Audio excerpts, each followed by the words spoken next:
So this is what we've seen so far, right? So this is the data that's coming in, the raw data as a video tape recorder might record it.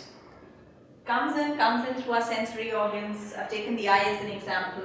This is a rough picture of a human head.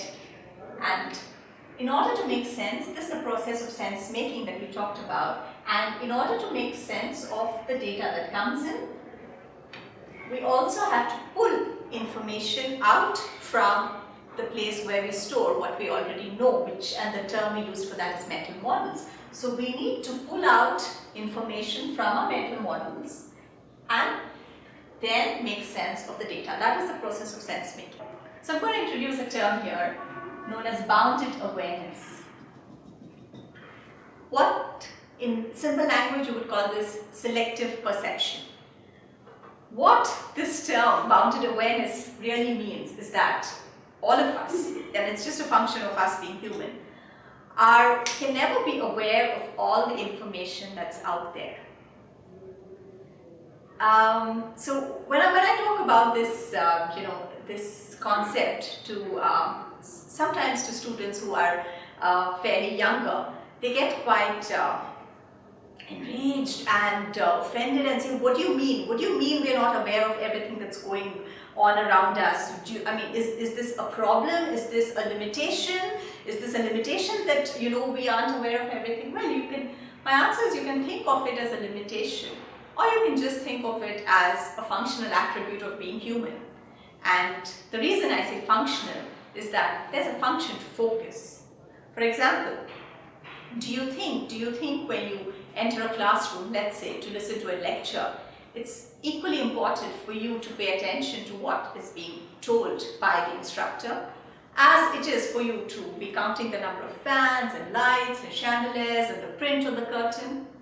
Should you be giving equal attention to all of these things? Would that be functional? If you were a student, probably not. Suppose you were an interior decorator who's been hired by the institute to come in and have a look at the classroom. Then yes, then it makes sense to pay attention to the print on the curtain. Think back to any of your own experiences. Do we always give equal attention to all the sensory information that is there, that is present at any point in time? And the answer is no. And the next level of this question is, do you want to do that? And in my opinion, again, the answer is probably no. We probably don't want to be giving equal attention to everything.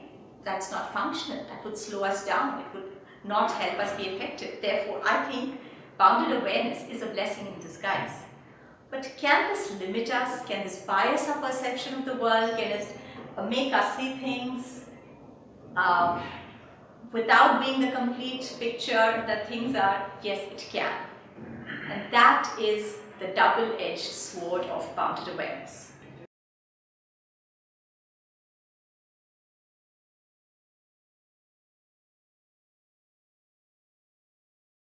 So you just saw the gorilla video, right?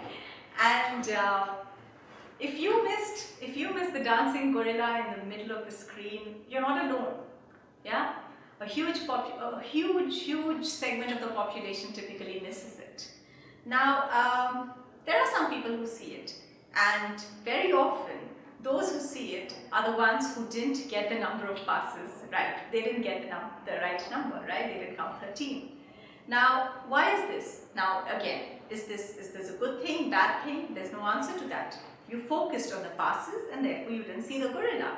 But when we play the video back, all of us, and at least I was, and all the students that have, I've shown this video to, have been very surprised to notice that they missed something as obvious as the gorilla just walking through the court.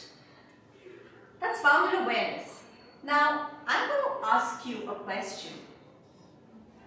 Bounded awareness, the idea seems to suggest that there's a lens. There's a lens in front of our eyes that determines what information we're letting in and what information is there, but it's just not coming into our perception. We are not using it in the process of our sense making, and therefore that information doesn't exist for us. So it's like a lens that filters out certain information and lets in certain information.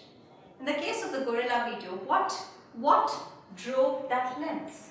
what drives, I'm talking about it as one lens, but in reality there are several lenses, layers of lenses that we all hold over our senses of perception.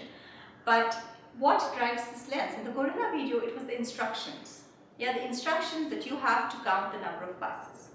What are some of the other things that might drive this? The lens through which we let in certain information and leave out certain information.